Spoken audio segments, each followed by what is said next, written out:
क्या आपका चेहरा गोरा है और गर्दन काली है? क्या आपकी गर्दन पर झुर्रियाँ नमूदार हो गई हैं या आपकी गर्दन की जिल्द लटक गई है? तो आप बिल्कुल ठीक वीडियो पर आए हैं। मैं आपको बताऊंगी इस सूरत हाल से निपटने का आसान और आजमूदा तरीका, जिस पर आप अमल करके चेहरे के साथ साथ अपनी गर्दन की स्किन को भी गोरा और जवान कर सकते हैं। ये तरीका मैंने कमेंट्स में अपने एक व्यूवर को बताया था, जिसकी गर्दन का कलर काफ़ी डल था और वो इसकी वजह से बहुत परेशान थी। लेकिन कुछ ही दिनों के इस्तेमाल के बाद उसने जब थैंक्स गिविंग का मैसेज किया और बताया कि उसे इसके इस्तेमाल से बहुत अच्छे रिजल्ट्स मिले हैं, तो मैंने सोचा कि आप लोगों से भी ये आसान और कीमती टोटका शेयर करूं। गर्दन ही एक वाहिद जगह है जहां से किसी की भी उम्र का अंदाजा लगाया जा सकता है। इसलिए अगर आप जवान नजर आने के लिए अपने चेहरे की हिफाजत तो कर रहे हैं और गर्दन पर ध्यान नहीं दे रहे, तो समझिए कुछ नहीं किया। मेरी प्रीवियस वीडियो जो कि इंस्टेंट ग्लोइंग से मुतल्लिक थी, इस पर आप लोगों ने जितना प्यार दिया, इसके लिए आप सबका बहुत बहुत शुक्रिया और स्पेशली थैंक्स उन व्यूवर्स का जिन्होंने मेरे चैनल को सब्सक्राइब किया। इस दौरान आप लोगों के बहुत से कमेंट्स मौसूल हुए। मेरी पूरी कोशिश थी कि मैं आप सबको रिप्लाई करूं, लेकिन अगर किसी को रिप्लाई नहीं कर पाई तो इसके लिए मैं अपोलोजाइज करती हूं। उम्मीद है आप आइंदा भी मेरी वीडियोस को ऐसे ही पसंद फरमाएंगे। तो चलिए शुरू करते हैं।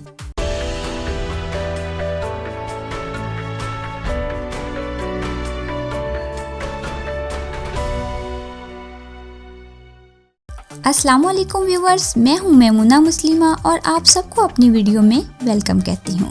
गर्दन की काली रंगत के लिए हम एक मालिश तैयार करेंगे, जिसके लिए हम बिल्कुल देसी नौयत की अशिया इस्तेमाल करेंगे, जिनका कोई साइड इफ़ेक्ट ना होगा। तो इसके लिए सबसे पहले हमें जिस इंग्रेडिएंट की ज़रूरत है वो है फ्रेश क्रीम। फ्रेश क्रीम एक डेयरी प्रोडक्ट है और अपने अंदर दूध और दही के अज्जा को समोए हुए है। मान लें कि अगर आप 1 चम्मच फ्रेश क्रीम का चेहरे पर लगा लें तो ये 1 गिलास दूध के मुतरादिफ है। और आपको ये भी मालूम होगा कि चेहरे पर कच्चे दूध या बकरी के दूध के मसाज के क्या क्या फ़ायदे हैं। इसके बाद हम इसमें ऐड करेंगे vitamin A cream.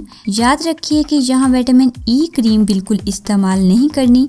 Vitamin A cream आपको किसी बड़े स्टोर या फार्मेसी से मिल जाएगी, क्योंकि इसका इस्तेमाल कम होने की वजह से थोड़ी मुश्किल से मिलती है। विटामिन ए क्रीम झुर्रियों और लटकती स्किन के लिए बेहतरीन ट्रीटमेंट है। धदरी या चंबल के निशानों को भी दूर करने के लिए बहुत बेहतरीन चीज़ है। मज़ीद ऑयली स्किन के लिए बहुत सूटेबल है। चूँकि हम जो चीज़ बना रहे हैं ये एक मालिश है, इसलिए इसमें हम शामिल करेंगे 1 चम्मच सरसों का तेल। सरसों का तेल जितना आम है, इसके ख़वास इतने ही ख़ास हैं। इसका इस्तेमाल सर के बालों के साथ साथ जिल्द के मुख्तलिफ मसाइल में भी किया जाता है, ख़ास तौर पर डार्क स्पॉट को रिमूव करने में। और इसके साथ साथ ये कुदरती सनस्क्रीन भी है। अब हम तीनों चीज़ों को अच्छी तरह मिक्स कर लेंगे और इसके बाद गर्दन पर जेंटली मसाज करेंगे।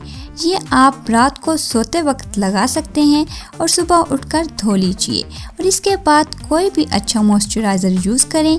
ये तरीका आप 1 हफ्ते में 3 मरतबा इस्तेमाल कर सकते हैं। उम्मीद है कि पहले ही हफ्ते में गर्दन की स्किन की सारी प्रॉब्लम सॉल्व हो जाएंगी। अगर मज़ीद यूज़ करना चाहें तो दूसरे हफ्ते में 2 दफ़ा इस्तेमाल करें और छोड़ दें। अगर आपको वीडियो पसंद आई हो तो सब्सक्राइब ज़रूर कीजिएगा और हाँ, वीडियो को लाइक भी। देखते रहिए, क्योंकि अगली वीडियो होगी पिंपल्स, एक्नी होल्स और स्कार से मुतल्लिक। और इसकी ख़ास बात यह है कि इसमें ख़वातीन और जेंट्स के लिए 2 अलग अलग रेमेडीज़ बनाकर दिखाऊंगी, तो देखना मत भूलिएगा। मिलते हैं नई वीडियो में, तब तक के लिए खुदा हाफिज़।